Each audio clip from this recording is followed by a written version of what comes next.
আসসালামু আলাইকুম। দেখুন আমার ক্ষেতে কি পরিমাণ লতি আসছে। আর এই লতিটা হচ্ছে যশোরের লতিরাজ বাড়ি এক।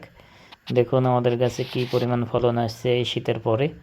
আপনারা যদি এই উচ্চ ফলনশীল এই জাতটা চাষ করতে চান তাহলে অবশ্যই স্ক্রিনে দেওয়া নাম্বারে আমাদের সাথে যোগাযোগ করবেন।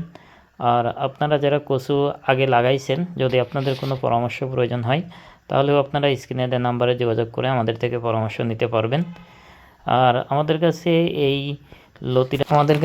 এই লতিরাজ বাড়ি এক ছাড়াও আমাদের কাছে ওলকচুর বীজ আছে। যদি আপনারা এখন ওলকচু লাগাতে চান পারেন।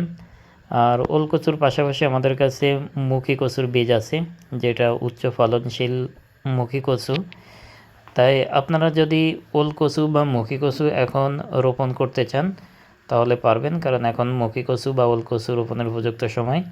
আপনারা চাইলে স্ক্রিনে দেওয়া নাম্বারে আমাদের সাথে যোগাযোগ করবেন।